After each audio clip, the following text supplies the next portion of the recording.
Pues vamos a iniciar esta charla que es parte justamente del proyecto panamericano de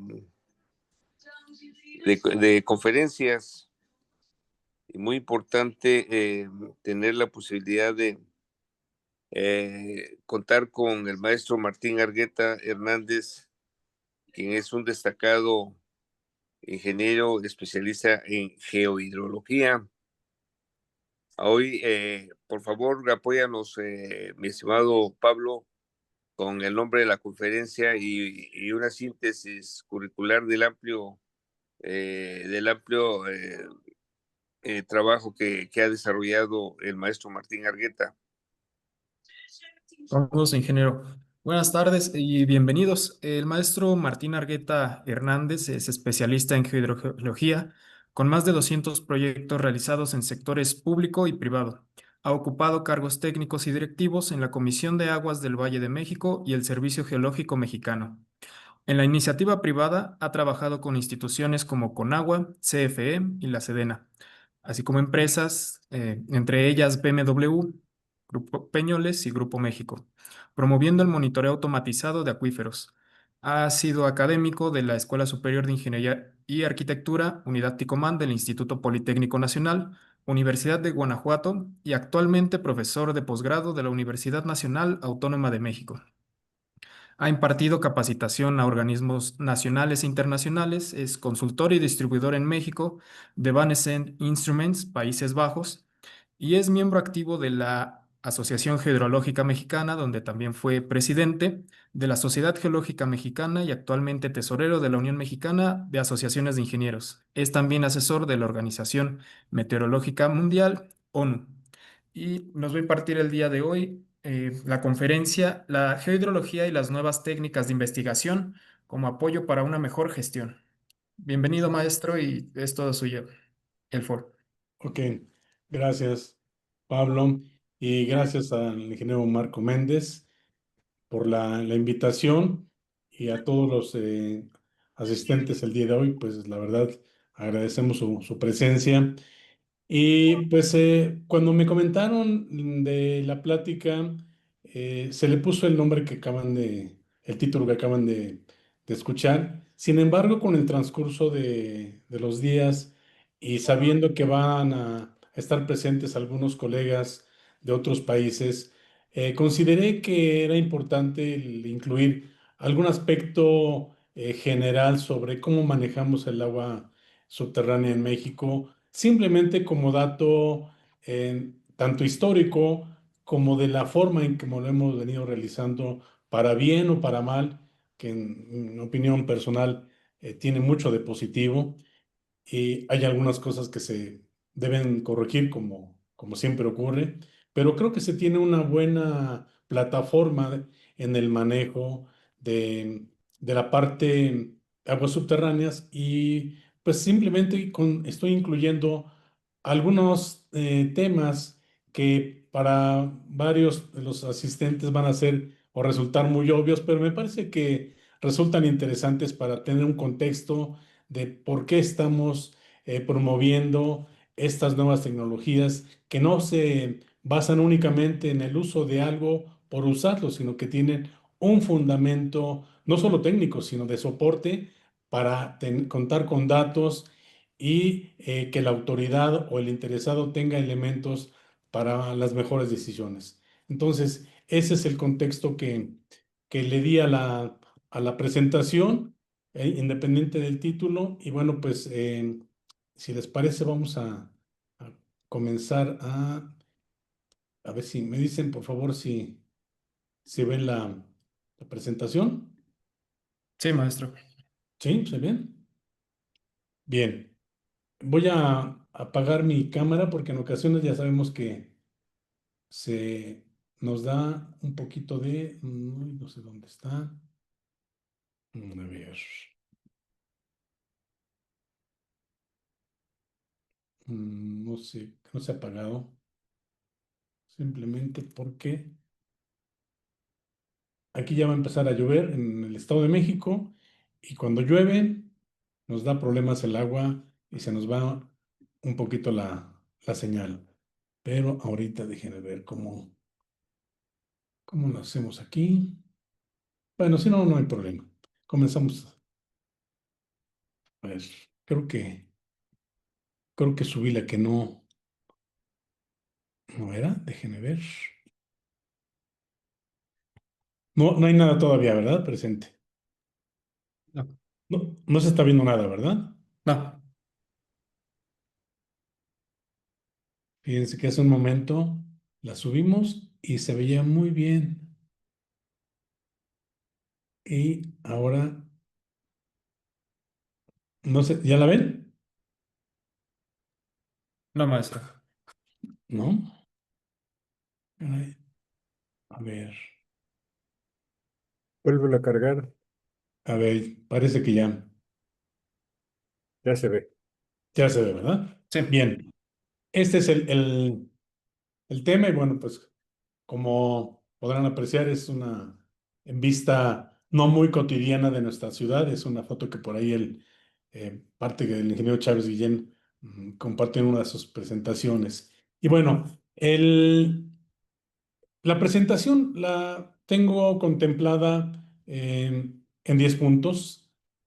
Hablaremos de los antecedentes de la relación entre las civilizaciones y el agua a nivel mundial. Y ya después entraremos a conocer algunos datos de el agua en México, la evolución de la extracción en el país, la diversidad geológica y climática que para muchos es ya conocida, el marco legal y su regulación, los efectos del exceso en la extracción por el bombeo y el estado actual que se tiene, cuáles son las políticas del manejo y la manera en que se informan estos datos. Y a partir del punto 8 entraremos a hablar concretamente digamos, del título de la presentación, que son los sistemas de medición eh, utilizando las nuevas tecnologías, qué se está haciendo en otras partes del mundo y cuáles son los retos que se tiene en México y qué esperamos a corto, mediano y largo plazo.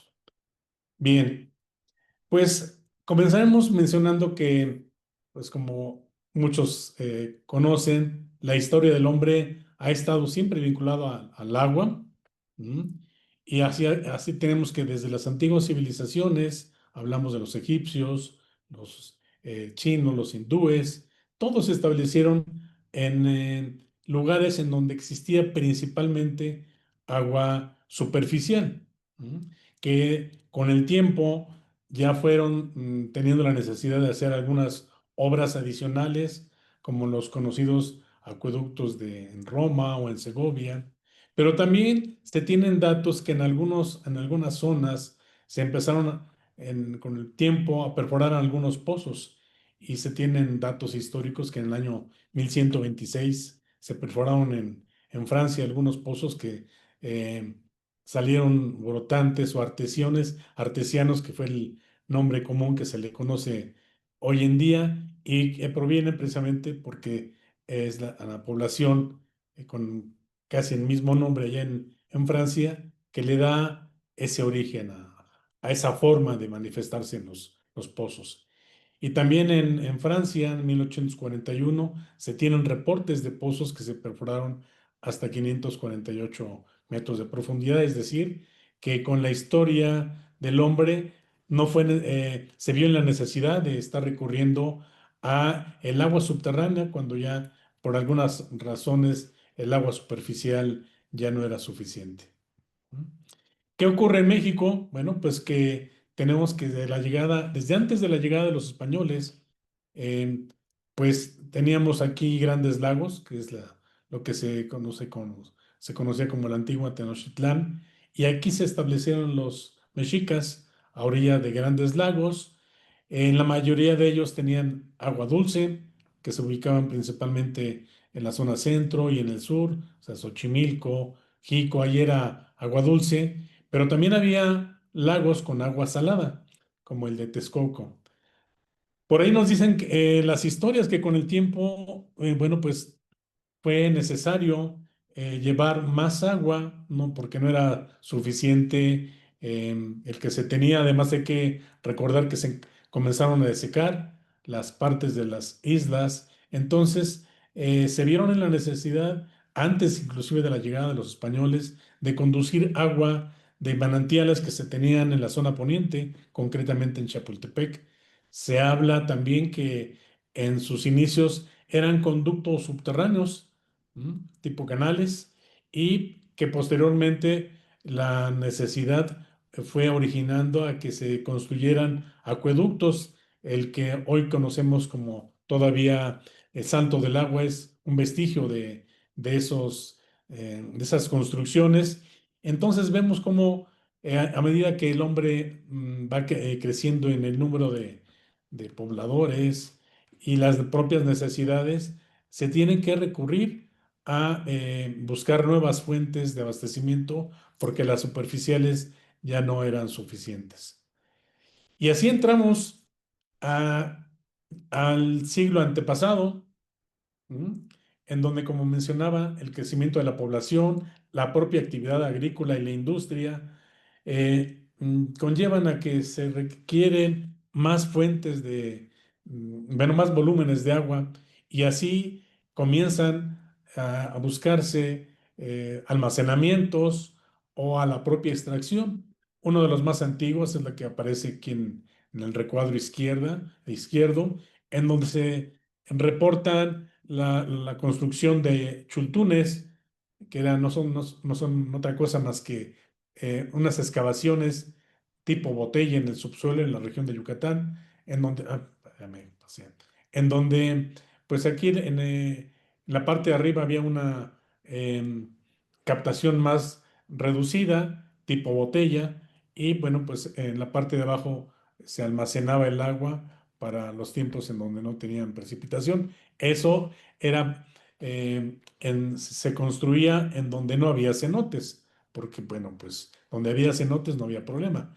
Aquí donde no había, era el tipo de construcciones que se hacían, y eh, ya comienza la necesidad en la parte centro del país, principalmente, pues como era de esperarse, Guanajuato, en Puebla, en donde se tienen reportes ya de algunas extracciones de obras someras, norias, y ya a inicio o a mediados del siglo pasado, en Monterrey principalmente, se inicia la búsqueda de agua subterránea a través de la perforación de pozos profundos, pero todas ellas tienen como objetivo el suministrar agua, y no importaba la calidad, solo la cantidad. Entonces, pues es parte de lo que históricamente tenemos aquí en México, y que bueno, pues pasa el tiempo y resulta que al tener nosotros un país con 2 millones de kilómetros cuadrados y con una división política en 32 estados y con un crecimiento extraordinariamente desproporcional en la población, porque aquí vemos cómo desde 1910, perdón, teníamos 15 millones de habitantes, para 1950 casi 29 millones, pero resulta que para 1990 ya tenemos 81. En el último censo que se realizó ya éramos 126 millones de habitantes, y se estima que en el 2025, que se está teniendo todavía algunos datos por ahí en estudio, se estima que habrá 133 millones de habitantes. Entonces, ese es algo que sí ha venido a generar una necesidad muy fuerte de abastecimiento de, de agua, básicamente por toda la parte que, que se tiene. A ver, déjenme ver aquí. No me da. Ah, ya está.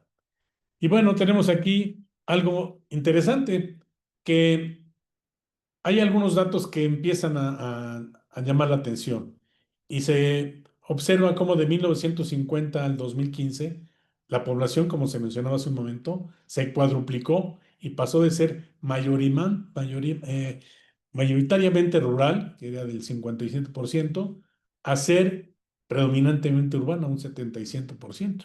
Y vean cómo el suministro de agua empieza a tener un volumen importante para abastecer la parte agrícola. Pues obviamente, al haber más población, se requiere más zonas de cultivo, más interés inclusive por la producción de diferentes ramos, la ganadería también.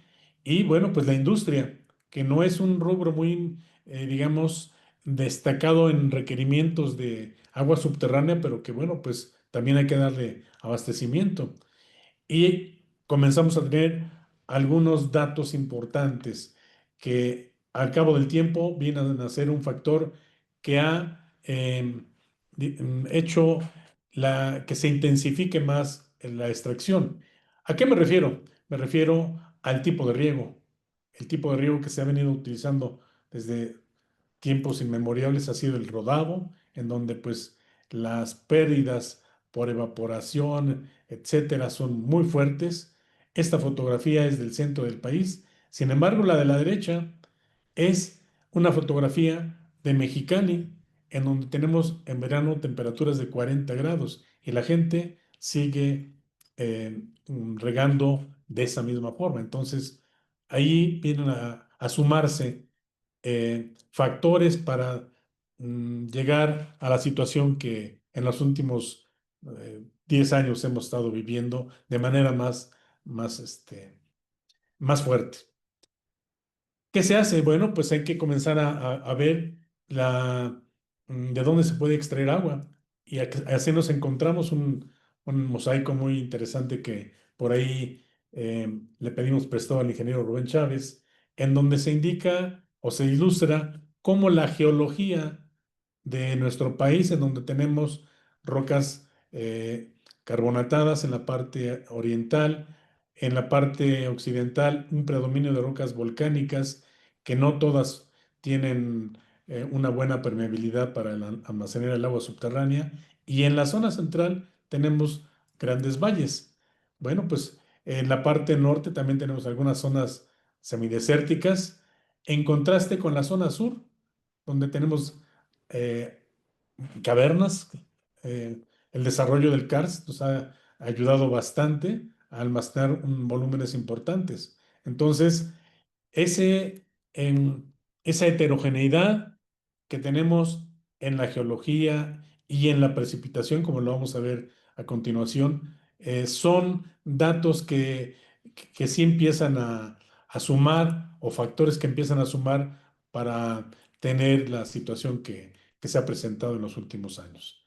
Y otro dato curioso, ya se mencionaba que pues aquí tenemos en el centro y el norte eh, grandes centros de población. Pues sí, efectivamente, los datos del INEGI ya nos lo están confirmando, nos lo han confirmado siempre, en donde se observan todos los puntos más gruesos, las poblaciones que tienen más de 1 millón de habitantes.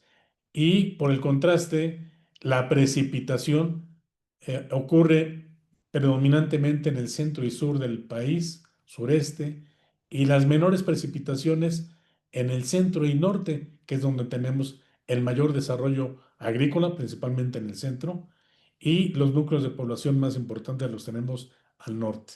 Entonces, es un contraste muy fuerte que ha venido a generar la situación que se tiene, porque además a esto hay que sumarle que nuestro país es un gran desarrollo, un polo turístico importante, y tenemos ahí grandes desarrollos hoteleros en Acapulco, Cancún, Puerto Vallarta, Los Cabos, etcétera. Pero fíjense cómo hablamos de Loreto, Los Cabos, La Paz, en donde pues, prácticamente ahí no hay precipitación, y sin embargo son importantes centros turísticos, sobre todo para nuestros vecinos del norte. Y a todos ellos hay que darles agua. Y ante la escasez, la primera opción que se tiene es buscar agua subterránea. Obviamente no se queda atrás la industria, porque ahora después del Tratado de Libre Comercio, todo lo que es el desarrollo industrial en varias ciudades también han requerido el suministro de agua. Entonces, es una suma de todo esto.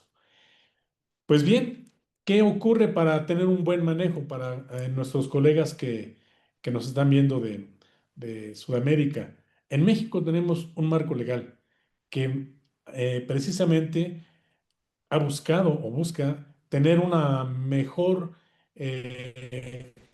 manejo en todo lo que es aguas superficiales y aguas subterráneas. Y esto está ya indicado en la Constitución Política de los Estados Unidos Mexicanos, en donde en el artículo 27 se indica que el gobierno, la nación, las aguas subterráneas y superficiales las tiene que manejar el gobierno.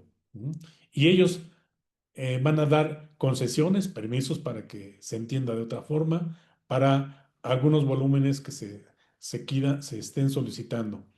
Pero aquí una parte interesante. Se habla de volúmenes y se ha dejado un poco de lado, sin que sea así en el total olvido, pero sí se ha dejado un poco hablar de la calidad.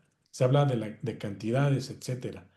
Esta ley entra en vigor en 1992 y a partir de ahí se vienen realizando una serie de proyectos que en México pues tenemos cambio de gobiernos cada 6 años y cada 6 años se están haciendo planes hidráulicos. Hay algunos que son un poquito más extensos, pero por lo regular cubren nada más 6 años.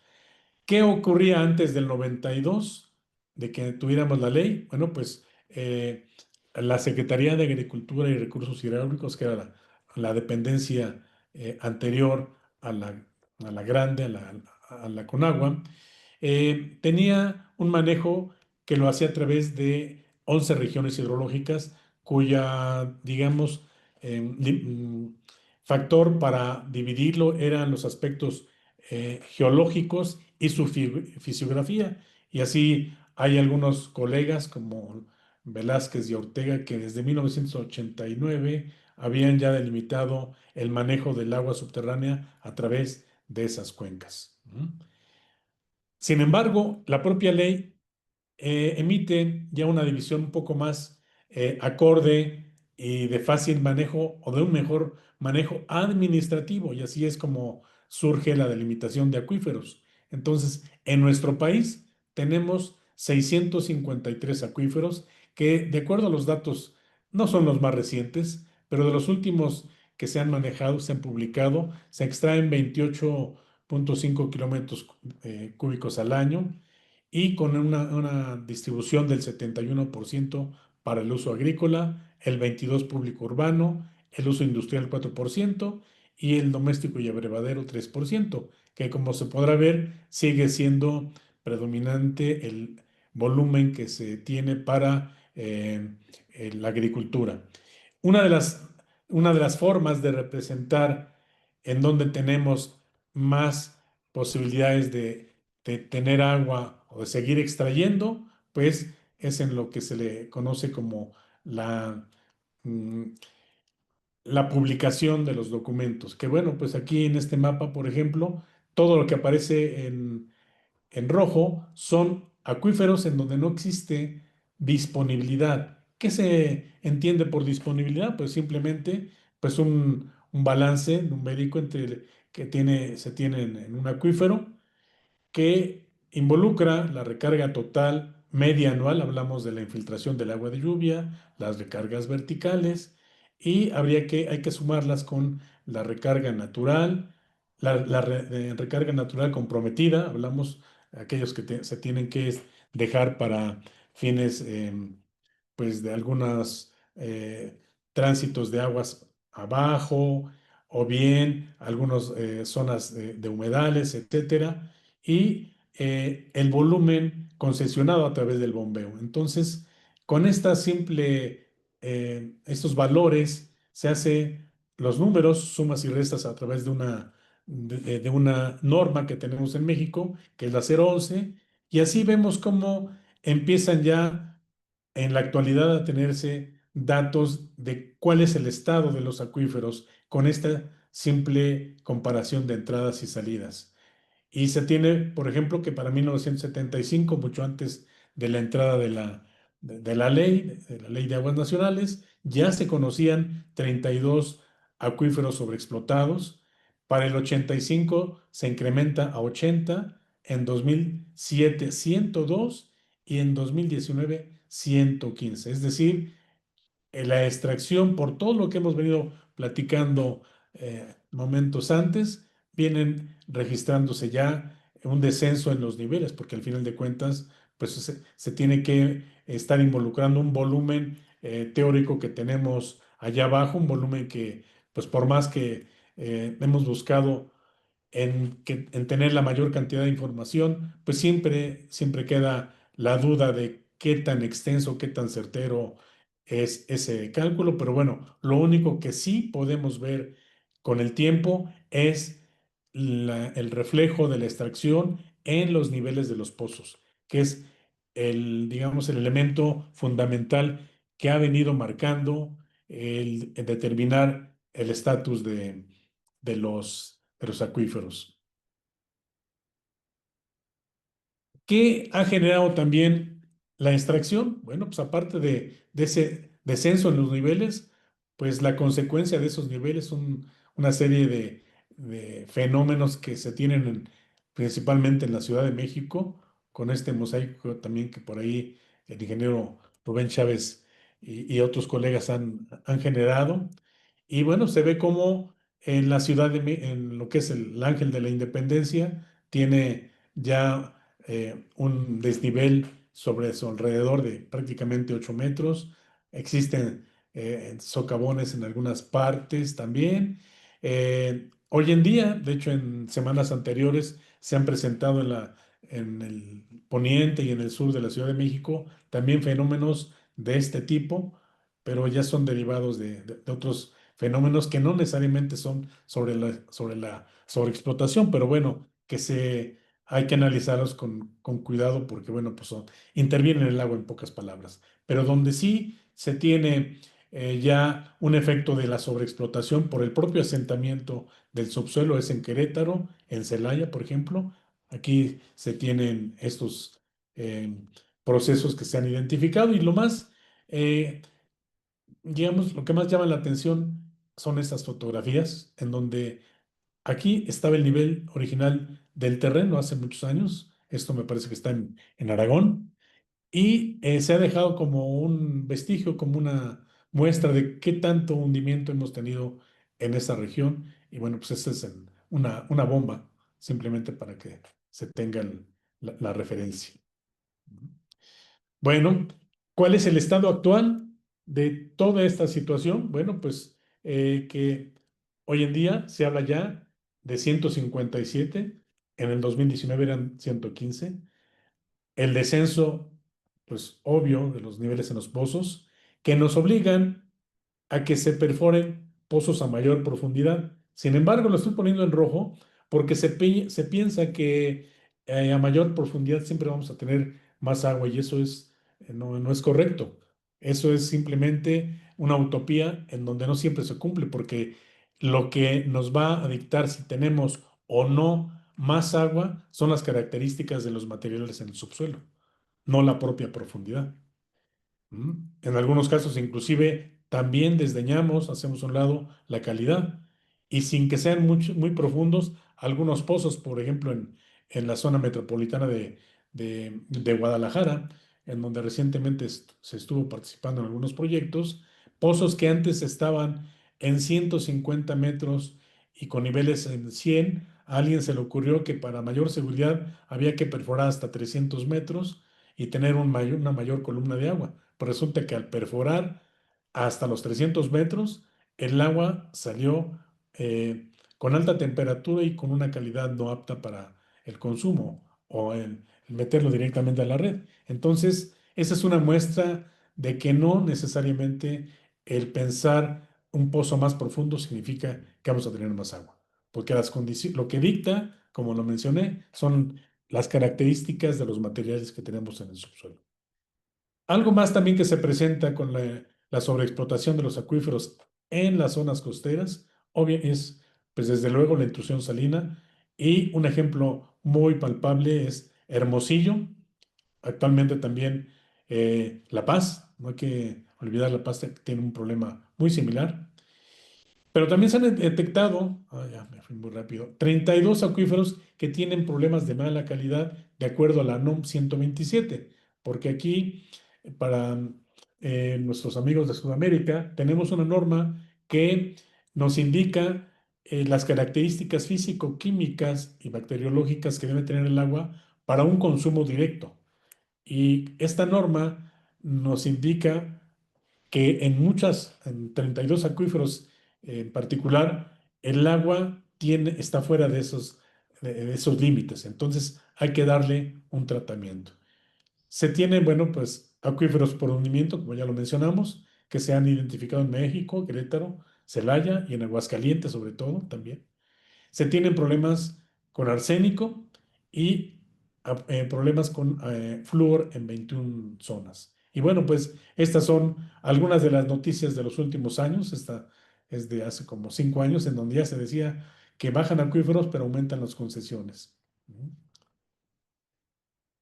Y bueno, pues resulta que nos alcanza la pandemia y en el sector salud nos decía que teníamos que tomar agua y que lavarnos las manos varias veces al día, pero resulta que cuando se generaba esa situación, pues en un estado como que ya tenía problemas como Guanajuato, creció en ese momento un 33% el consumo de agua. Entonces, pues, ¿y todo de dónde venía? Del subsuelo. ¿Qué se hace entonces para las políticas de manejo y la manera de informar? Bueno, la autoridad, como mencionamos, utiliza la publicación de los acuíferos para estar pues reportando si hay disponibilidad de acuerdo al esquema que mencioné hace un momento y saber si existe la posibilidad de dar más concesiones para extraer más agua. ¿Mm? ¿Cómo opera esta norma 011? Bueno, pues simplemente es el tener un valor que involucra la recarga total media anual y hay que descontarle, como se veía en la figura anterior, la descarga natural comprometida y el volumen anual de agua subterránea. Es decir, en teoría se involucra el conocimiento hidrogeológico, pero aquí empezamos ya a tener problemas. ¿Por qué? Porque los reportes o los documentos de disponibilidad de la autoridad, que bueno, pues el sentido es tener datos para un buen manejo, resulta que los niveles que reportan en este documento son niveles de hace 10, 15 años, en el mejor de los casos, de hace 5 años. Y además, los documentos, pues no hacen un enfoque muy específico en la calidad del agua. Solo se involucran, como se puede ver aquí, en un valor en volumen, nada más. Y es, por lo tanto, aquí en donde comienza a tomar importancia el tener, el tener mecanismos ante toda esta situación de conocer qué está ocurriendo con parte de los valores que involucramos aquí en esta norma 011. Y entran en juego los niveles y la calidad. Bueno, pues también resulta que en los últimos años nos han, pues, el cambio climático, por toda la situación del retraso bueno, el fenómeno del niño y la niña, pues resulta que México ha tenido un reporte muy fuerte, pero que se indica a través del monitor de sequías. Pero ojo, es el monitor de sequías debido a la situación de sequías, perdón,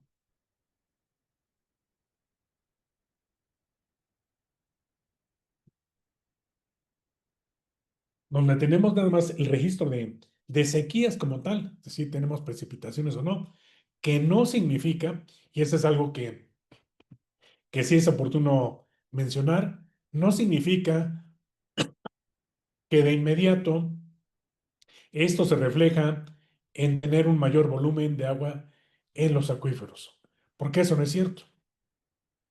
La precipitación, por muy fuerte que sea,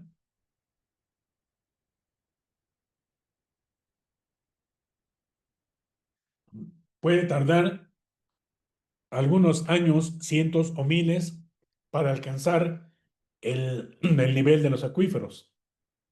Por lo tanto, sí es un dato que es orientativo para, pues, conocer más o menos la situación de algunas zonas, pero no significa que esto sea una solución para el agua subterránea. Y pongo estas tres imágenes precisamente para que notemos esa situación.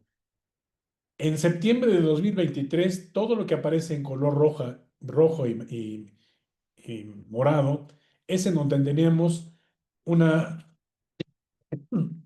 un impacto mayor de sequía, es el monitor de sequía. Para enero del 2024, vean ustedes, seguía prácticamente en la misma situación. Pero ¿qué ocurre con el más reciente que se publicó en el país, el 30 de septiembre? Estos colores han desaparecido. Alguien pudiera pensar, ya no tenemos problemas de agua, ¿no? No hay que confundir el monitor de sequías con las condiciones del agua subterránea, porque aún con estos datos fantásticos en de las precipitaciones de las últimas semanas en el país o del último mes, no significa que tengamos un alivio en los acuíferos. Tenemos alivio en las aguas superficiales, en el almacenamiento de las presas, ahí sí, pero en el agua subterránea seguimos teniendo ese problema por llamarlo de alguna manera, en donde los niveles siguen profundos y aún con estas precipitaciones tan altas, no se ve que tengan una recuperación importante. Y es, por lo tanto, aquí donde tenemos que estar entendiendo qué ha provocado el que tengamos esa situación en las aguas subterráneas, pues simplemente a manera ya de resumen, lo que ya se ha mencionado, el abastecimiento, se ha tenido que seguir teniendo para todos, para los diferentes usos. Y en los últimos años, inclusive, se ha llegado al tandeo o al estar formando a la gente para darles dotaciones mínimas para la sobrevivencia. Por lo tanto, ¿qué tenemos que hacer? Bueno, pues hay que buscar las técnicas que existen en el mercado. No estamos inventando el hilo negro. Son herramientas que ya existen en el mundo del agua subterránea desde hace varios años. Varios significa por lo menos mínimo 30 años, pero que nos hemos tardado en utilizar aquí en México. Y aquí comenzamos precisamente ya a conocer los beneficios o a tener en cuenta los beneficios de utilizar estos sistemas. Y aquí pongo, por ejemplo, el dato de lo que hace tradicionalmente en la medición de los niveles. Para los niveles en los acuíferos se hace a través de una sonda y se pueden tener gráficas, sí, efectivamente, gráficas como esto, que son los hidrógrafos, pero vean, tenemos datos cada año. Este es un dato de uno de los estados, me puedo decir que es el único, que se ha dado a la tarea y que le ha interesado el conocer el comportamiento de sus niveles en los acuíferos, que es Guanajuato. Él es el único que tiene dato cada año y por eso tenemos este hidrógrafo. Pero la pregunta es, ¿qué ocurre entre año y año? Antes, la Comisión Estatal del Agua hacía dos mediciones al año, una en estiaje y otra en lluvia, y tenía más información. Hoy en día, por las situaciones económicas que atraviesa el país, bueno, pues solo tiene escasamente un dato. Comenzó por ahí del año 2003 la Conagua, un poquito antes, a tener también redes de monitoreo. Y sí, se le dio a la tarea de medir gran cantidad de niveles en los acuíferos más importantes, pero después dejó de hacerlo por diversas razones. pero se tiene datos de los 90s y los 2000. En la parte de automatización, la Conagua comenzó a tener ese interés también por ahí del 2002, 2003, instrumentando el primer acuífero que fue Allende Piedras Negras. ¿Mm? Y después, por razones económicas también, pues ya no pudo avanzar más. Guanajuato sí lo siguió haciendo y es ahí donde vean ustedes, por ejemplo, esta gráfica que tenemos en un lapso de prácticamente 13 años y aquí, en un año, toda la cantidad de datos que tenemos. ¿Qué se hace aquí? Simplemente se va, se instala y se deja operando el instrumento. Y aquí nos indica inclusive cuando está operando hasta qué profundidad llega el nivel y cuando para el equipo hasta dónde se recupera. Entonces, esas son de las ventajas que tenemos al usar los sensores o divers que se le conocen comúnmente. ¿Cómo operan estos equipos? Bueno, su operación es muy sencilla. En el pozo, hablamos de un pozo de monitoreo, algo que no existe en México de manera regular. Al pozo simplemente se le introduce el sensor, se conoce, primero se tiene que medir la profundidad del nivel estático y después se determina la profundidad en que hay que dejar sumergido el sensor para que nos mida la columna de agua. El sensor lo que nos va a medir es la presión atmosférica más la columna de agua. Por lo tanto, pues teniendo en conocimiento nosotros el conocimiento de qué profundidad tenemos aquí, en automático podemos ya determinar con el tiempo cuál es la variación de este nivel. Si tenemos menor presión registrada en el equipo, significa que tenemos un abatimiento mayor en el pozo. Si se recupera, nuestra columna será mayor. Tenemos, bueno, este es el principio que les mencionaba, es la presión atmosférica, que es a través de un varo o un registrador de presión, que puede ser inclusive alguna estación climatológica, pero sí tenemos que tener en cuenta el periodo de medición de el equipo con el que esté en superficie, si es de una estación meteorológica, pero también lo podemos conocer de manera muy detallada si colocamos un varo, que es un equipo similar, pero que nada más me va a estar registrando la presión barométrica. De tal forma que cuando yo quiero hacer la compensación o ya conocer el dato exacto de la variación de mi nivel, pues simplemente a la presión que me está registrando mi equipo, le resto la presión atmosférica y en automático ya obtengo la profundidad del nivel, descontándole obviamente la columna de agua. Y tengo tres formas de colocar mis equipos. ¿Cuáles son? Bueno, aquí antes de ver la forma de colocación, les muestro los tres diferentes formas de un diver. Este también es un diver, pero se le llama CTD. Por ejemplo, el de la izquierda, ese me permite conocer, es de acero inoxidable, la carcasa es de acero inoxidable, y puedo programar para que me dé lecturas desde medio segundo hasta 99 horas espaciadas.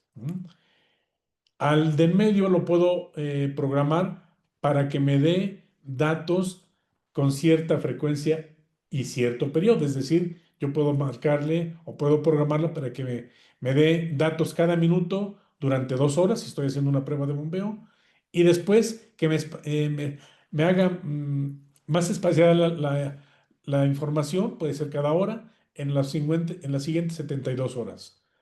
Entonces puedo programarlo de esa manera. El de en medio, este de aquí, se le llama Cera Diver. Su composición es de cerámica porque este es ideal para utilizarlo en zonas donde tenemos problemas de aguas de mala calidad, aguas en las zonas mineras, etcétera. ¿Qué me va a registrar? Estos cuatro: temperatura y el nivel a través de la columna de agua. Este de la derecha, este CTD, además me va a estar registrando la conductividad. Esto es muy útil para zonas costeras y para zonas en donde tenemos el interés de conocer la variación de los sólidos totales. Puedo hacer inclusive registros de calidad con este. Y decíamos que hay tres formas de instalarlos. El más sencillo es, le pongo un cable acerado o un hilo de pesca y tenemos este orificio de acá arriba y ahí lo sujeto. Bueno, cada ocasión que yo quiera sacar la información registrada, tendré que extraer el diver de donde lo tenga colocado y listo. Lo pongo sobre un lector óptico y todo el historial de datos lo puedo conocer. La segunda forma, no quiero extraer el sensor, lo puedo dejar sumergido y solo le coloco un cable de comunicación directa como este, cuyo extremo, uno de los extremos va a estar en superficie y cuando yo vaya a campo puedo extraer la información. El CTD, como ya mencioné, hace las mismas funciones de almacenar datos, pero a este se le puede inclusive adicionar la conductividad eléctrica. Decíamos que en México no hay pocos sitios donde se construyen pozos de monitoreo, por lo que, perdón, eso de los cambios de temperatura no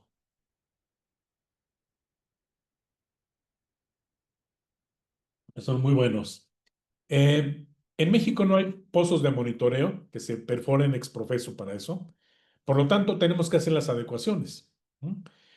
¿En qué consisten estas adecuaciones? Bueno, simplemente en los pozos que ya se están olvidando o se están abandonando por alguna razón, pero que tienen columna de agua, simplemente se le solicita a la Conagua el permiso para que se hagan las adecuaciones y quede como pozo de monitoreo. Simplemente se le pone una tubería de PVC de 2 pulgadas, un tapón, una caja en superficie y ya se coloca el sensor como lo mencionamos hace un momento. Así quedarían. Son ejemplos de lo que se tiene en Guanajuato. Que tienen en algunos puntos la necesidad de monitoreo y tienen bomba, también se pueden instalar. ¿Qué se hace? Aquí es más laborioso.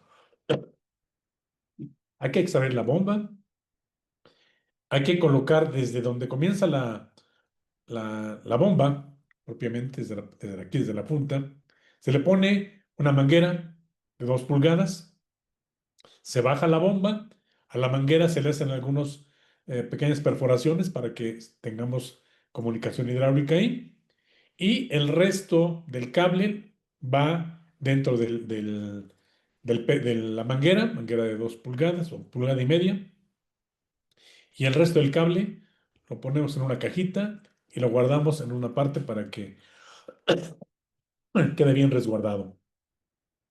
De esa manera, tenemos instalados sensores de nivel en pozos sin equipo y en pozos con equipo. O sea, no es limitativo. ¿Qué se ha hecho en México? Bueno, pues aquí tenemos un mapa donde se indica con el color más claro en donde hemos realizado trabajos o hemos instrumentado pozos para las industrias, para el sector gobierno o para algunos proyectos. Entonces, como ustedes podrán ver, hay una gran cantidad de equipos que se han instalado. También en proyectos para la CONAGUA, por ejemplo, en Tijuana y en San Luis, Río Colorado, se han utilizado, pero donde más se instalaron fueron en Guanajuato. Y aquí tenemos el esquema de todo el estado de Guanajuato, sus acuíferos y en puntos rojos, todos los puntos de monitoreo, y tenemos en todos los sitios el registro del comportamiento de los niveles. Entonces, como podrán observar, es de gran ayuda.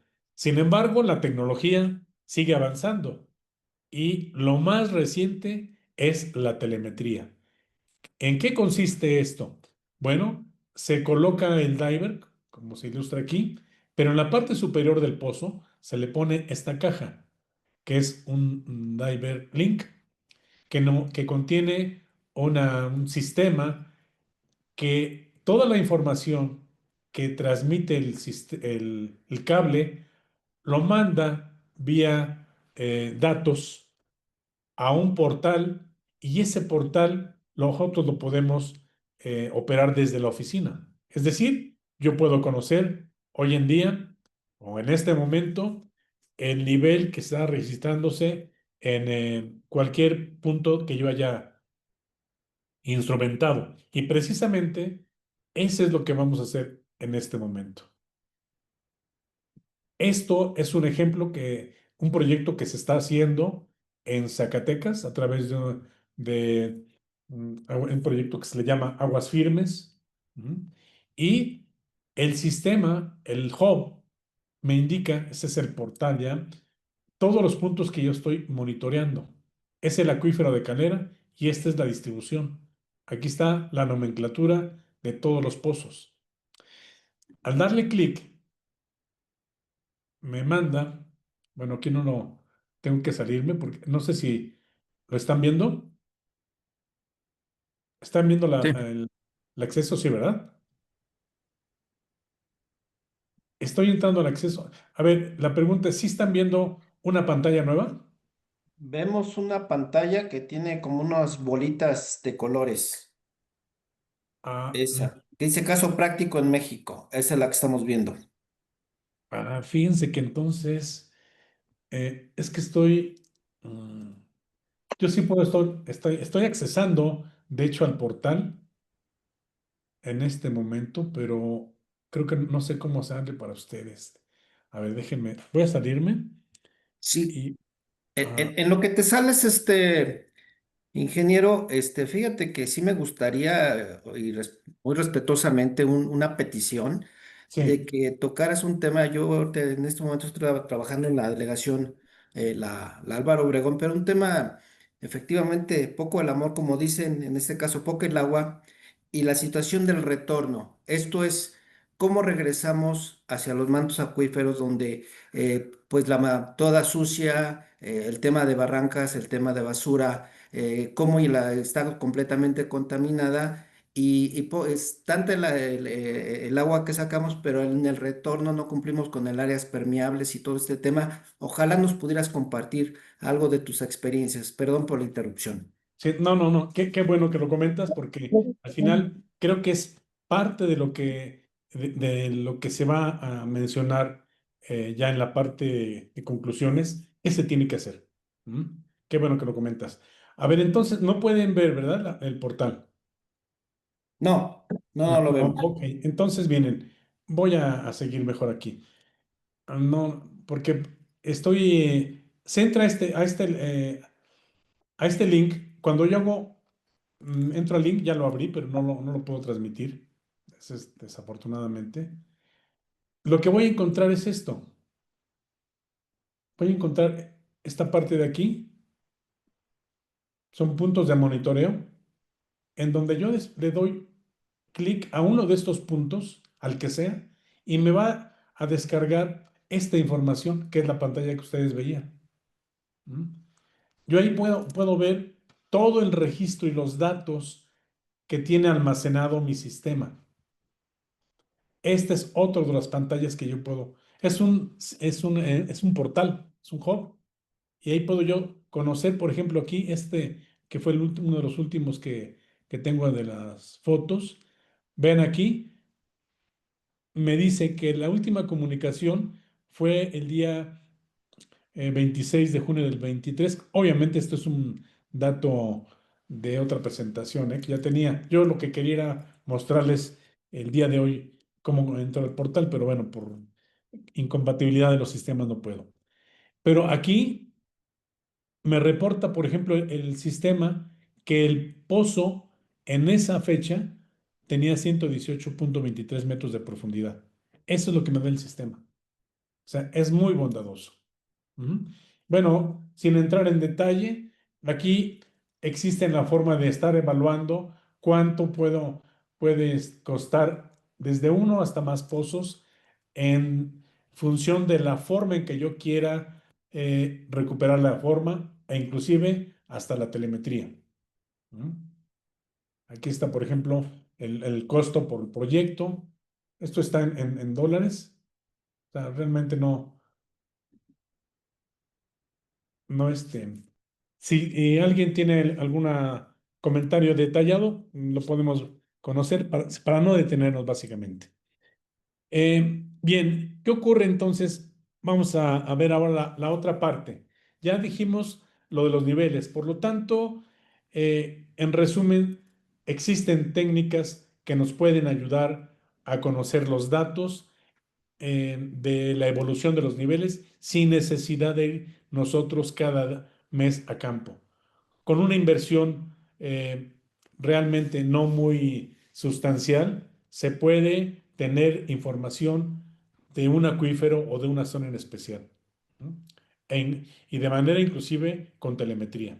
De hecho, como como paréntesis, debo mencionar que sí, hace como 7 años la propia Conagua estuvo haciendo ya un intento por tener datos eh, mm, de esta forma, pero por cuestiones políticas, que no entraré en detalle, se desechó el proyecto y bueno, pues los documentos que mencionamos al principio se siguen publicando con información de hace 10, 12 años. Pero bueno, entremos ahora a la otra parte que nos interesa conocer, la calidad del agua. Y eso creo que por ahí puede ser también parte de la respuesta del ingeniero Yáñez que mencionaba hace un momento.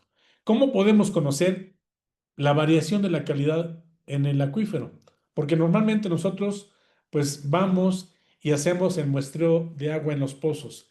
Pero ¿qué ocurre? Pues tenemos que entender que la química del agua en los acuíferos tiene un origen natural, porque ahí sí no podemos hacer nada, porque el agua va a transitar por rocas que están y en las zonas mineras va a incorporar arsénico, flúor, hierro, etcétera. Es decir, de manera natural va a incorporar esos elementos. Pero hay otros factores que son los antropogénicos que eso sí son responsabilidad de nosotros como seres humanos. Y hablamos de los basureros, los jales mineros, o bien toda la parte agrícola. Ujú. Pero hay otro también que entra en juego, las fugas. Las fugas, y lo voy a mencionar inclusive en uno eh, de los trabajos que hicimos en Ciudad de México, cómo las fugas se notan al momento de la presencia aguas negras, en uno de los perfiles que se hicieron. Ujú. Se tienen datos diversos en cuanto a las fugas, pero bueno, pues hay quienes dicen que andan entre 20, algunas partes hasta el 30 o hasta el 40%. Entonces, creo que la primera tarea de la autoridad es cuidar esas fugas, porque son las que se nos van a incorporar a los niveles si los materiales son muy permeables. Al final, el agua siempre tiene el sello del medio, sea roca o sedimento por donde transita. ¿Cómo lo podemos, cómo podemos conocer dónde tenemos el problema? Bueno, pues ya mencionamos que durante la perforación ponemos en contacto diferentes horizontes, que son todas estas rayitas que se ven aquí. Para los que no son geólogos, toda esta parte de aquí nos indica diferentes materiales. Tenemos arenas, arcillas, gravas, arenas y arcillas, y cada uno de estos tiene diferente capacidad para permitir el paso o retener el agua y sus características de calidad según el caso. Entonces, lo que hacemos nosotros en los pozos es poner una bomba a cierta profundidad y al momento de sacar la muestra, sacamos una mezcla de lo que tenemos aquí y no sabemos de dónde viene el problema si es que hay. Ujú. Entonces, por eso se indica aquí, la muestra que se analiza y se extrae es un agua de mezcla. ¿Qué podemos hacer con las nuevas tecnologías para determinar dónde hay algún problema? Bueno, para eso utilizamos una sonda de multiparámetros. Y además debemos de tomar muestras con equipos especiales, que son barriles muestradores discretos a una profundidad previamente seleccionada. ¿Cuál es la profundidad previamente seleccionada? Pues nos lo va a dar precisamente los registros de los pozos. Esta es la sonda. Esta es una sonda que tiene estos electrodos de oxígeno disuelto, conductividad eléctrica, pH, EH, temperatura, y lo que hace es medirme cada metro, cada 2 metros, según yo le dé la indicación, cuáles son los valores que está registrando en ese momento. Esta es la sonda. Si observan, este es un sondeo en perfil en la parte norte de la Ciudad de México, por la zona de Cuautitlán, Huehuetoca, me parece. Y estas ondas pueden sumergir hasta 210 metros de columna de agua. Es decir, son suficientes para los... Y hay una que inclusive soporta 500 metros.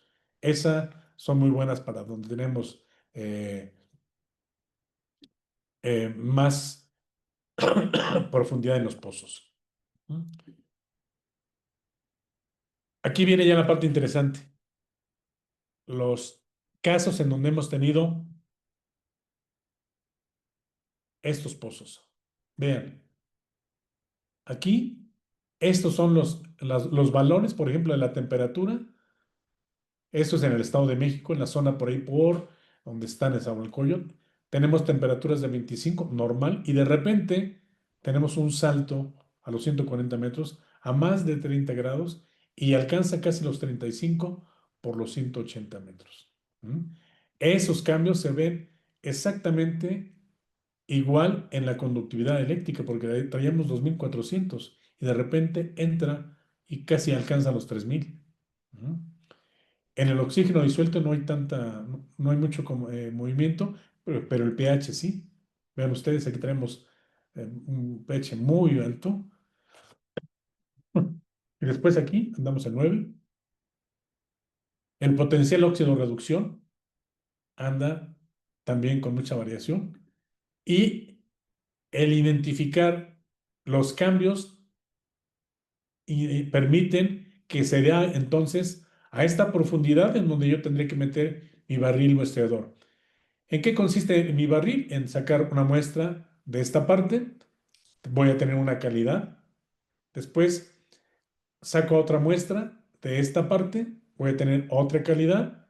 Y una tercera muestra de esta profundidad y tendré otra calidad. Y ya después con esos valores empiezo a determinar los procesos químicos, si hay además tendencias a las incrustaciones, a la precipitación de algunos iones, etcétera, pero ya con valores conocidos. En Ciudad de México, por la zona sur, allá por Tecómitl, ahí resulta que se hicieron 3 registros porque cuando se hizo el primer el primer perfil, se tuvieron estos datos, pero no eran muy convincentes y los valores de conductividad no correspondían a un pozo en esa zona. 4000 microsiemens no corresponden. Entonces, se le dijo a la autoridad que algo estaba pasando. Ellos investigaron y resulta que no le habían dado el suficiente tiempo de desarrollo, porque este era un pozo nuevo. Por lo tanto, se identificaron anomalías en esa zona. Se hizo un segundo registro y ahora los valores resulta que andaban pues también un poco arriba. Y es aquí en donde se vio que parte de estos valores tan altos de conductividad provenían de las descargas de aguas negras que tenían en la parte alta. O sea, esto permitió conocer esa parte. Se hizo un pequeño tratamiento, se hizo un lavado, una revisión. ¿Sí bajaron los valores de conductividad? Sí. que ya andamos ya en 4,000, pero pues sigue siendo la zona de cambio esta parte. Es decir, vean ustedes cómo con los perfiles de calidad podemos identificar en dónde tenemos problemas de contaminación inclusive, ya sea natural o antropogénica.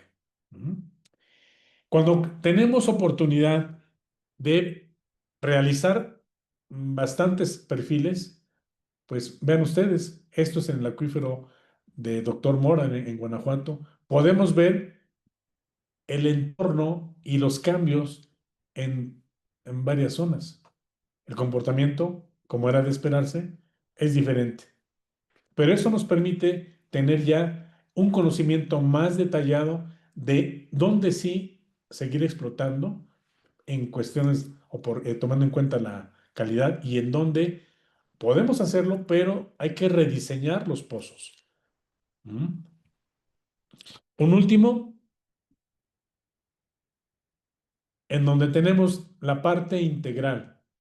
Un perfil para que se tenga una buena interpretación debe estar acompañado de un corte litológico, del diseño y de ser posible de un registro eléctrico. Y vean ustedes cómo cuando se compara o se integran todo, se puede ver que los cambios se tienen en donde hay alternancia de materiales o cambios en el tipo de material. Aquí tenemos unos clastos que tienen una composición de arenas, etcétera, una resistividad determinada y de repente se incrementan los valores de resistividad. ¿Por qué? Porque los materiales cambian y también el comportamiento de la química del agua cambia. Entonces, eso es el uso de estas nuevas tecnologías que, repito, no son nuevas, porque este tipo de sondas se han venido utilizando en el petróleo desde hace aproximadamente 20 años. Bueno, algunas conclusiones. Al analizar del agua en la vertical se identifica la ubicación de los horizontes problemas y permite realizar un mejor diseño del pozo en función de las condiciones locales. ¿Qué beneficios se pueden tener? Se puede seguir operando un pozo o una zona, mejorando la calidad. Hay ahorros económicos porque se evitan nuevos pozos y la construcción de plantas de tratamiento. El caso del que mostramos de la zona sur de la Ciudad de México, ya tenían el pozo y por cuestiones sociales tuvieron que instalar también una planta de tratamiento. Es un agua muy costosa que se está teniendo. Y bueno, se minimizan problemas de salud y los sociales y hay que considerar siempre la calidad del agua para el manejo de los acuíferos. Ahora, decíamos que no estamos descubriendo el hilo negro y es cierto. ¿Qué se está haciendo en el caso, por ejemplo, del monitoreo con los sensores, con los divers? Un ejemplo, Países Bajos, que es uno de los que ha tenido un avance muy importante en esta tecnología de monitoreo. En 1870 fueron las primeras observaciones del nivel del agua subterránea de manera manual. En 1950 se obligó yo a las empresas a medir el agua. Y en 1980 ya se tenía una red muy bien definida. Antes del año 2000 había mediciones manuales cada 14 días. Pero a partir del 2000 ya se hacen mediciones automáticas por las compañías. Y también se utiliza ya la telemetría. Este es un ejemplo, este es Países Bajos. Todos los puntos es donde existe una red de monitoreo. Obviamente alguien pues va a decir, los recursos y las situaciones son diferentes, sí, pero la visión de manejo y de tener datos creo que no debe estar necesariamente peleada con los recursos, porque ellos, y como vamos a ver otros ejemplos aquí en nuestro país, sí hay un recurso importante, una erogación importante al inicio, pero después los beneficios son muy altos. Y esto que les mostré en México es lo que ellos tienen allá. Lo que se tenía en Calera, ellos lo tienen allá. Otro ejemplo de que se está haciendo algo más cerca, en Los Ángeles. En Los Ángeles, este es un proyecto en los que varios colegas participamos. para la Conagua. Se hizo un proyecto en la ciudad de Tijuana y al momento de presentar con la contraparte en Estados Unidos, nos dieron pues esta pequeña muestra de lo que ellos ya hacían allá. Y este proceso de lagunas de infiltración para la recarga de acuíferos se hizo utilizando este tipo de procesos del tratamiento del agua, pero en las lagunas se llevaba un monitoreo automatizado para saber si efectivamente estaba siendo eficiente el sistema o no. Y el proceso sigue operando hoy en día. Ujú. ¿Qué es lo que hacían ellos? Pues simplemente, bueno. Ay, ay, ay. No, perdón, no puse la parte. Todo eso estaba automatizado, pero bueno, no pasé la forma correcta. ¿Qué se requiere hacer en México a corto, mediano y largo plazo? Bueno, aquí viene ya la parte interesante. Lo he resumido en que se tienen que tomar acciones conjuntas con la participación de la sociedad, investigadores y autoridades. Hay que usar todo eso de forma eficiente. En el caso de los usuarios, cambios en las técnicas de riego. Hay que hacer goteo, aspersión y usar de manera racional el agua en actividades personales. Aquí fíjense que esta parte de cambios en las técnicas de riego van a la par con el proyecto que se realizó por parte de la iniciativa privada en Calera, porque ahí lo que se hizo fue eh, el diseñar el proyecto, pero con la participación de la sociedad y de los agricultores. A los agricultores se les apoyó para que cambiaran sus técnicas de riego, se instalaron estaciones hidrométricas, estaciones meteorológicas y 15 puntos de monitoreo de aguas subterráneas. En varios de ellos ya se está viendo cierta recuperación, pero no porque el agua esté llegando allá, sino simplemente porque están extrayendo menos agua a los agricultores al tener un mejor sistema de riego. Y eso ayuda a los niveles de los acuíferos. En las autoridades, aquí hay que resaltar algo muy importante. La voluntad política para que se puedan realizar las propuestas, porque propuestas hay. Hay colegas que han venido trabajando ya desde hace años proponiendo una, otra y otra vez varios de los temas que estamos aquí comentando, pero no hay mucho cambio. ¿A qué se debe? A simplemente que no hay voluntad política para que se para que se concrete.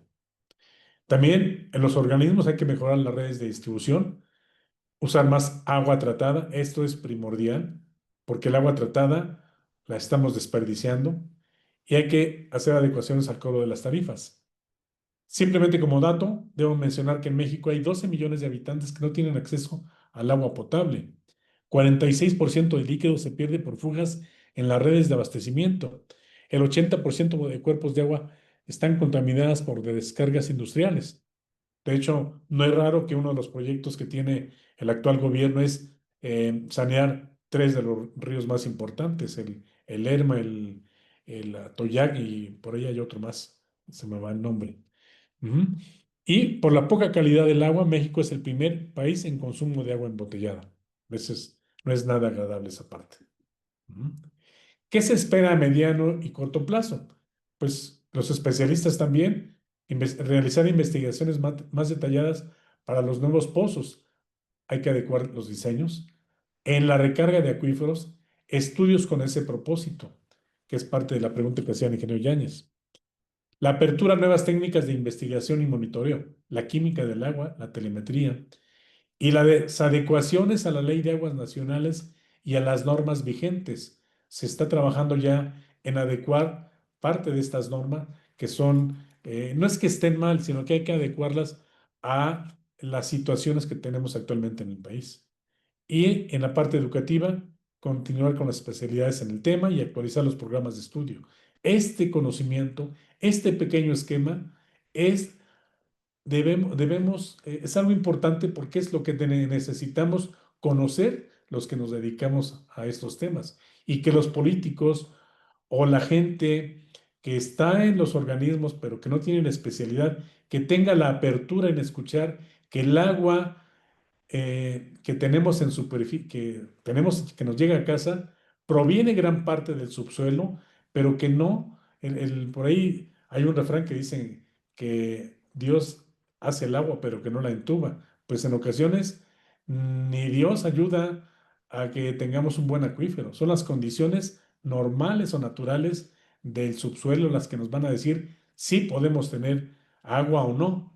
Cuando trabajamos con el sector petrolero o el minero y preguntan por qué necesariamente tenemos que entender este sistema, la respuesta que yo les doy, ustedes como mineros, ¿por qué no se extienden a sacar mineral en todas partes? Ah, es que el mineral no se da en todas partes.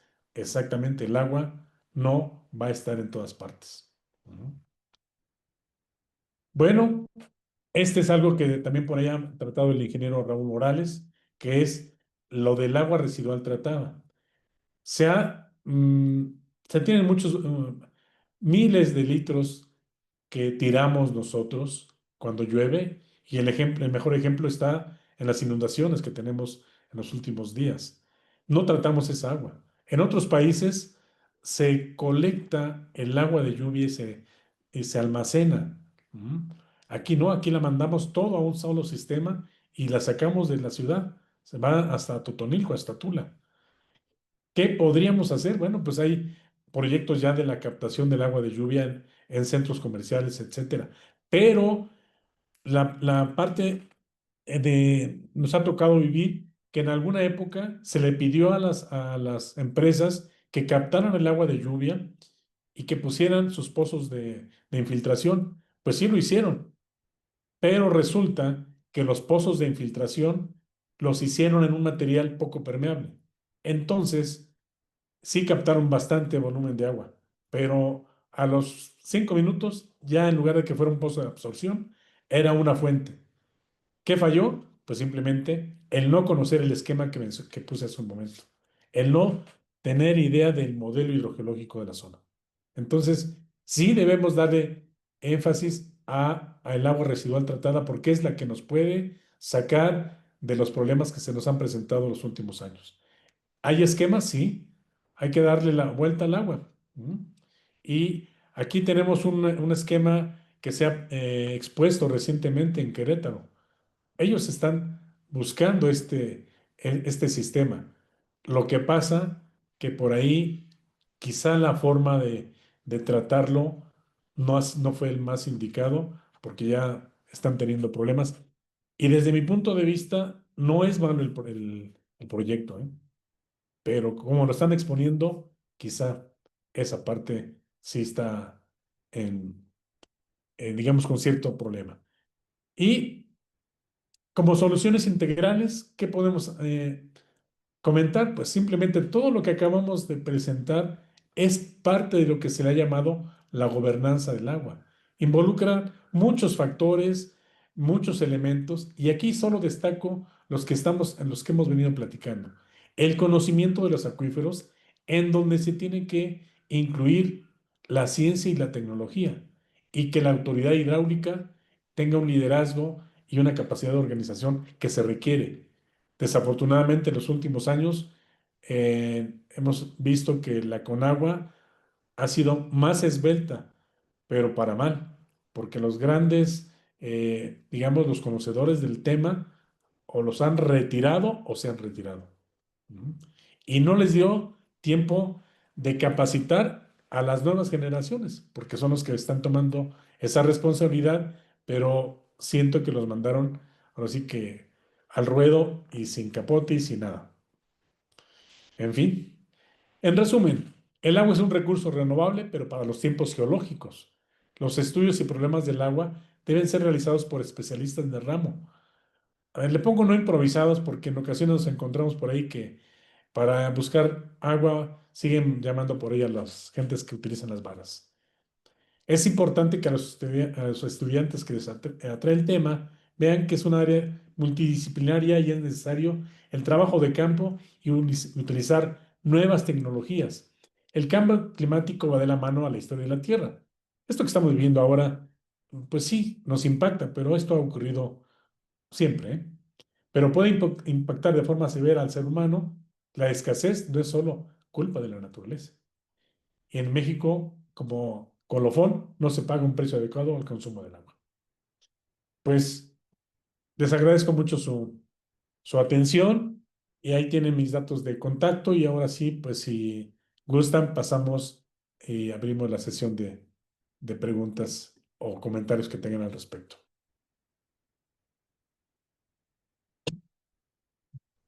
Muchas gracias, Gracias, maestro maestro. Argueta, por esta presentación tan interesante referente al agua, ¿verdad? Como bien comentado, tenemos la posibilidad o la necesidad de hacer reciclaje porque de alguna manera el agua que está disponible, el agua dulce que utilizamos los humanos, pues ahí está, ¿verdad? Y se está reciclando, nada más que el ciclo del agua es muy amplio, ¿verdad? Viene la lluvia, escurre, la retomamos, se infiltra, la retomamos y la desechamos, se, se recicla, pero a lo mejor eso tenemos que hacerlo, como bien mencionas, mi estimado Martín Argueta, desde un punto de vista tecnológico, reciclarlo lo más rápido posible para que esto funcione adecuadamente. Pues queda abierta el uso de la palabra a los presentes, ya sea que levanten la mano o que toman el uso de la palabra para alguna pregunta, algún comentario que quisieran hacer, por favor. Buenas noches. Bueno, bueno, pues si se puede, pues por ahí tenemos levantada la mano, creo que José Guadalupe y tu servidor, ¿no? Si inicias tú, José Guadalupe, o tu servidor, tú como me indiques. Bueno, pues a ver, yo tengo nada más dos preguntas. Todos los estudios que nos presentó sobre la profundidad del nivel estático, que se obtuvo a través de la presión atmosférica de los drivers y columnas de agua, pues, sabemos que el nivel freático es uno y el nivel piezométrico es otro. O sea, los acuíferos someros están más cerca de lo que es la superficie de la Tierra y el nivel piezométrico me imagino que ha de ser lo que es el nivel de los acuíferos que están confinados o semiconfinados. El nivel estático, ¿a qué tipo de acuíferos se refería? Bueno, el término, digamos, general, que le podemos llamar para evitar confusiones, es nivel piezométrico. Ujú. Ah, ok. El Ajá. nivel piezométrico para evitar, digamos, confusiones, porque efectivamente, en los acuíferos libres es en el único apartado donde podemos llamarle, Nivel freático, ¿ah? así es, porque solo el nivel está sujeto a la presión atmosférica. Ujú. Pero también es un nivel piezométrico. Digamos que es el nombre genérico con el que tenemos que identificarlo. O Ujú. sea, nivel piezométrico. Entonces, Piezométrico. es por la presión que recibe a la hora de meter el sondeo, la presión que recibe el agua. Es una definición técnica que se le ha dado ya. ¿Mm? Ah, ok. Porque el nivel freático solo aplica para el nivel en los acuíferos libres. Libres. Y Los no que están, necesariamente un acuífero libre tiene que ser de 4 metros, 5 metros. Hay acuíferos libres que pueden tener mayor profundidad. Pero aquí la única condicionante es que entre el nivel del agua y la superficie solo tenga presencia de aire, llamémoslo así, que sea la presión atmosférica. Si ya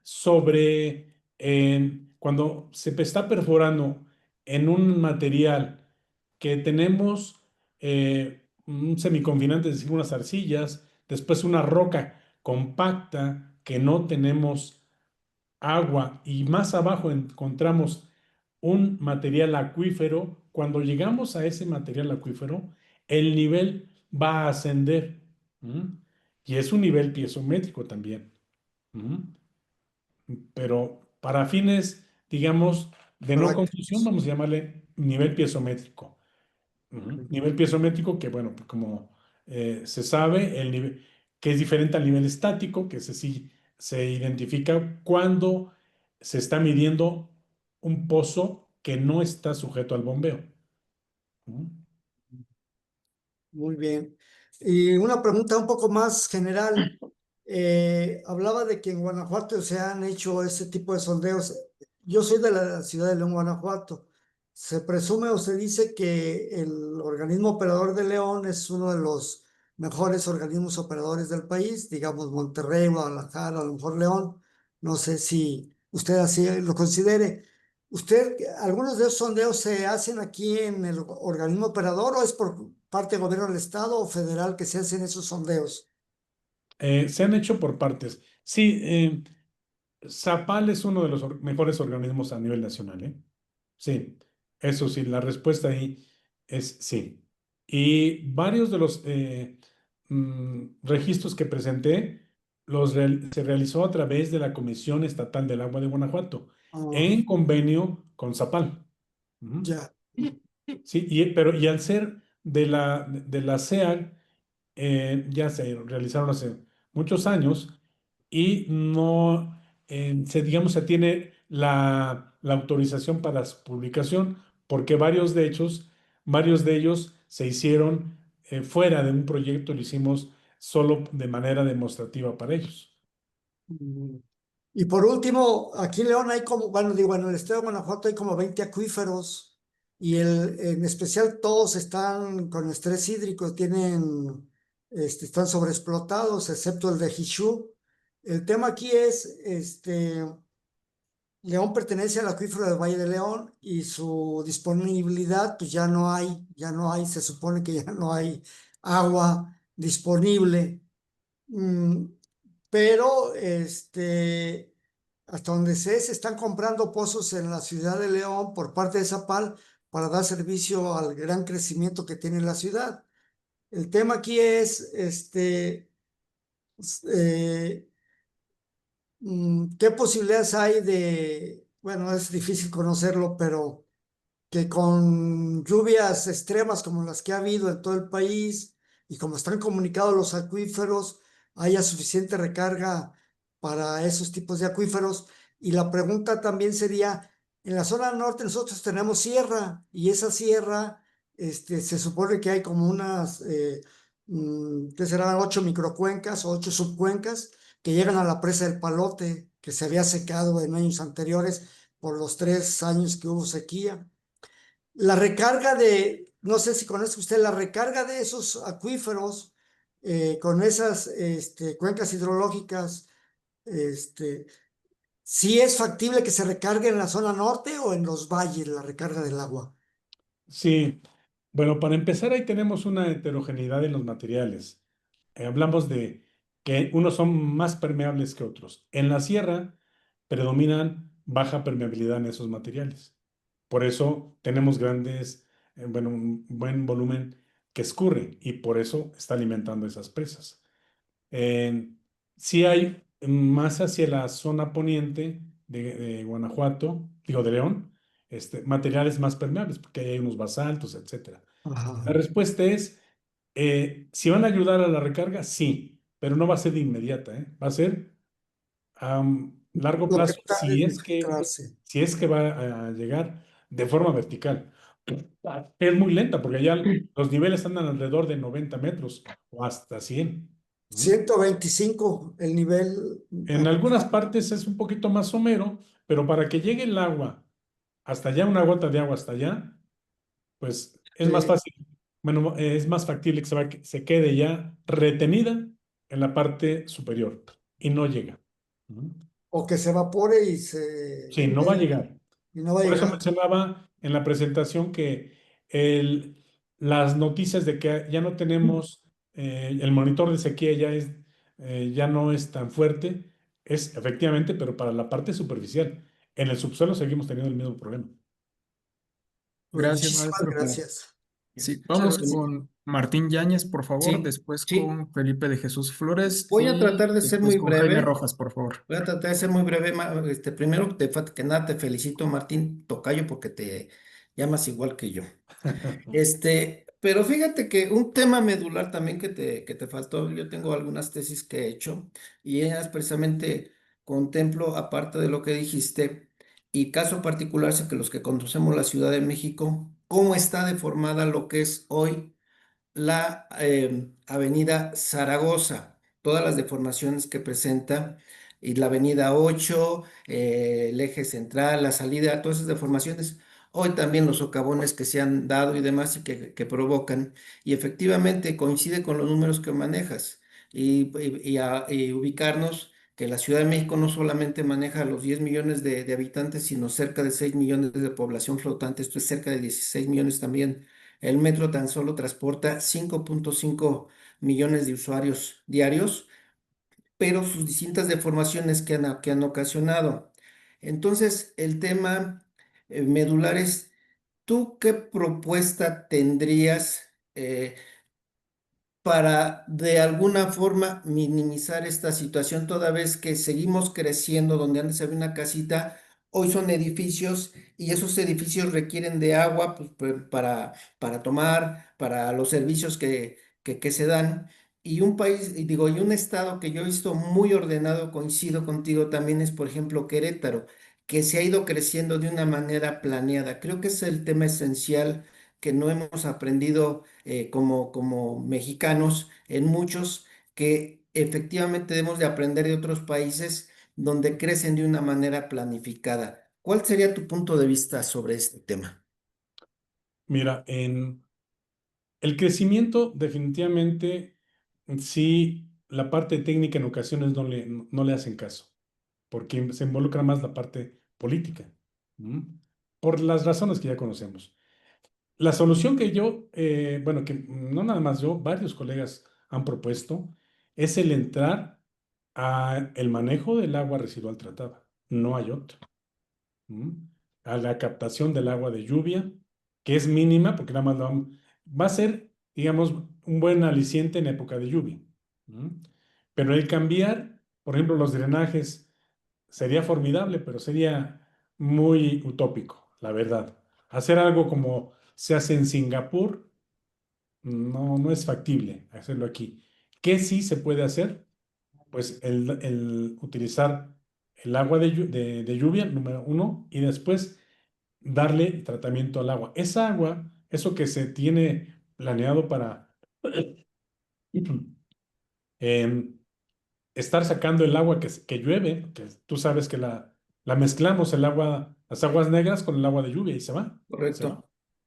Se va a Totonilco y después en Totonilco ya se hicieron una serie de compromisos por allá, que esa agua en teoría se debería de regresar a la ciudad con un tratamiento como el que mostré, como el que hacen en Los Ángeles, y de esa manera ya tendríamos solucionado parte. Sí, sin embargo, fíjate que con agua, tiene 25 años que no le metía a las barrancas para limpiarlas. Nosotros estamos haciendo esfuerzo.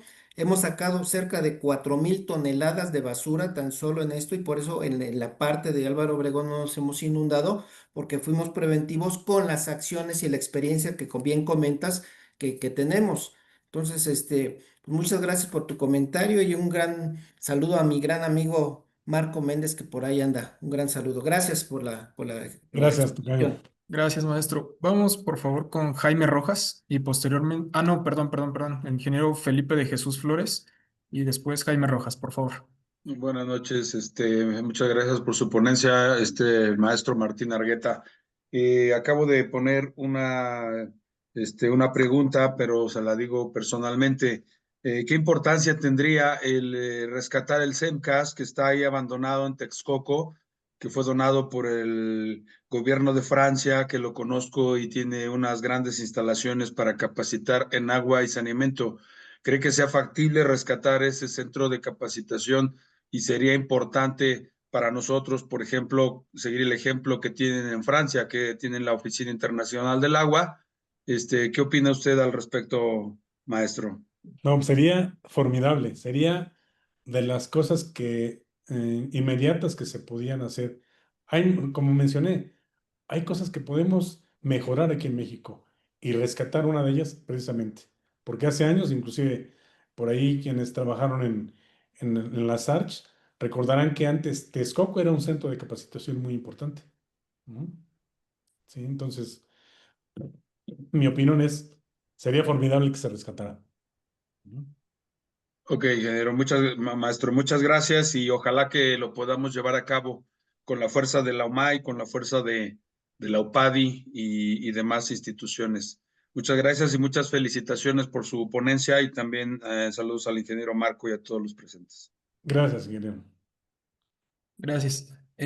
Jaime Rojas, por favor. Sí, sí, en principio felicitar al maestro Martín Argueda por esta información que para nosotros como Bolivia es siempre preponderante tener estos modelos, ¿no? Y yo quisiera consultar en relación al manejo mismo que se ha dado a los acuíferos profundos. Seguramente han llegado a niveles de segundo, tercero o mayor nivel, ¿no? Seguramente hasta una profundidad mayor a los, qué sé yo, 300, 500 metros.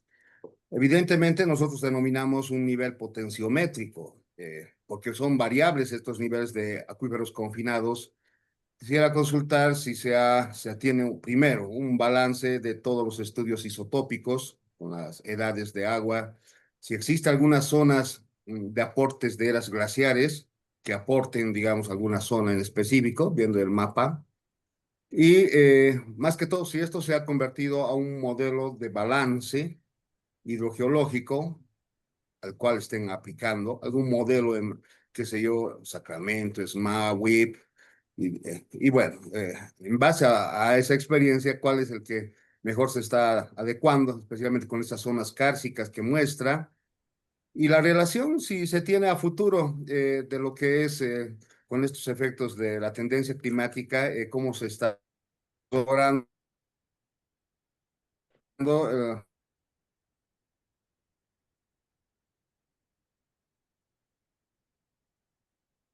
el propio manejo de las aguas de ingresar y me parece, entonces si se A tiene ver, ese balance, por favor, eso, maestro. sí, gracias. Se perdió un poquito la comunicación, pero bueno, creo que alcancé a escuchar gran parte.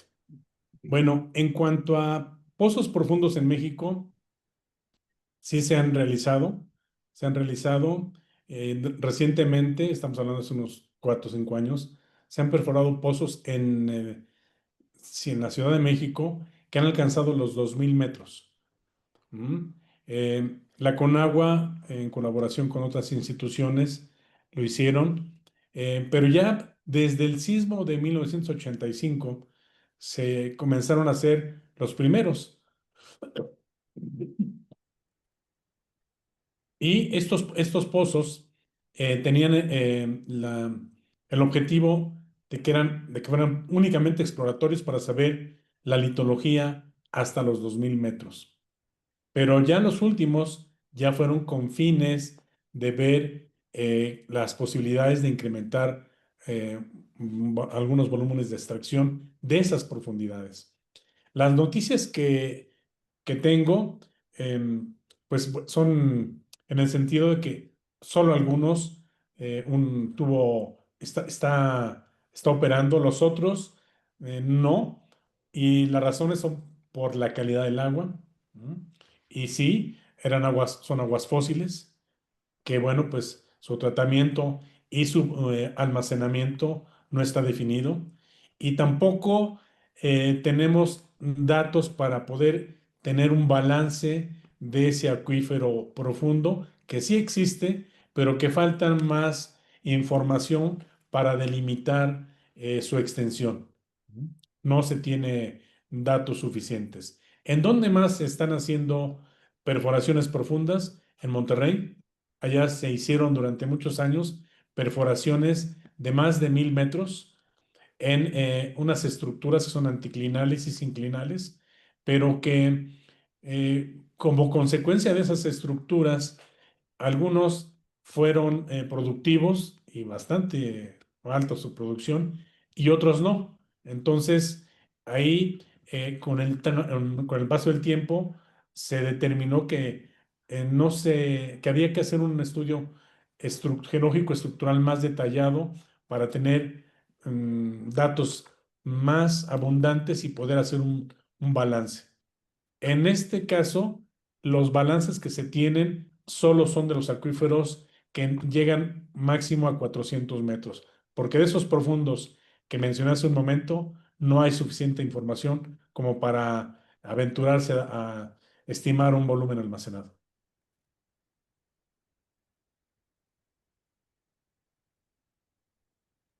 Gracias, maestro. Me parece que no hay más preguntas. Ingeniero Marco Antonio Méndez.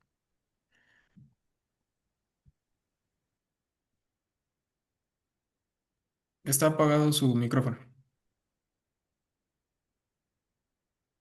Muchas gracias, mi estimado maestro Martín Argueta, por esta muy interesante charla que seguramente será de utilidad para todos nosotros. Y muy importante mencionarles que justamente aquí también en el Congreso de la Federación Mundial de Organizaciones de Ingenieros de Shanghái es un tema, ese y el de la inteligencia artificial, que se está tratando recurrentemente. Por eso es que es muy importante evitar este tema. Debemos de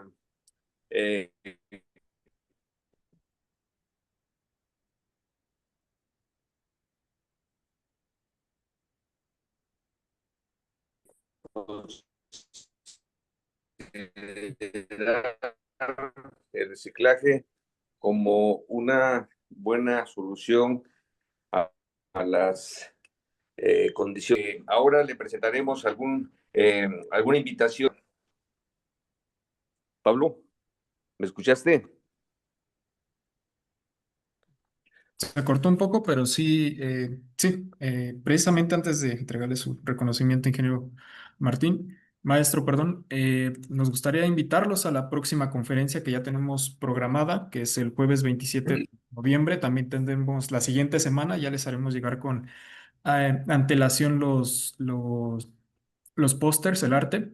Y la siguiente, sí, como comenté, es jueves 27 de noviembre, diseño óptimo de sistemas solares fotovoltaicos conectados a la red usando eh, análisis relacional gris difuso para la mejora del rendimiento y optimización de costos. Esta conferencia será totalmente en inglés y tendremos como invitado al doctor Hasrul bin Mohamed, él es de Malasia. También invitarlos a nuestra cena de fin de año el próximo viernes 5 de diciembre del año en curso a las 20 horas en el Palacio La Rochelle, que se encuentra a una cuadra del Metrobús Doctor Galvez. Y aquí tenemos también el QR donde pueden adquirir su acceso y también los costos para ello. Tenemos el correo y la cuenta para poder realizar su debido, para poderlo apartar debidamente.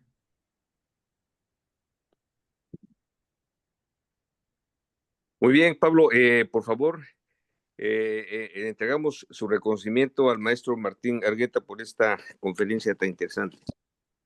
Sí, por supuesto. En el siguiente reconocimiento, la Unión Panamericana de Asociaciones de Ingenieros, el Colegio de Ingenieros del Perú y de la Sociedad de Ingenieros de Bolivia, en conjunto con la Unión Mexicana de Asociaciones de Ingenieros, y tenemos también la reciente incorporación del Colegio de Ingenieros de Guatemala y de la eh, CEFIA, que es el Colegio de Ingenieros de Costa Rica, sin temor a equivocarme, que también se encuentra con nosotros la ingeniera Rita Arce Láscares. Sí, entonces otorgan el presente reconocimiento al maestro Martín Argueta Hernández por su destacada participación en la conferencia La hidrología y las nuevas técnicas de investigación como apoyo para una mejor gestión. Firman los representantes de cada una de estas organizaciones el jueves 16 de octubre del año en curso. Felicidades, maestro. Gracias, Pablo, y gracias a los que nos acompañaron esta noche, esta tarde-noche. Sí, también recordar que al final se entrega una constancia de participación. Yo me quedaría con ellos. Ingeniero Méndez, si gusta dar un mensaje para concluir, por favor.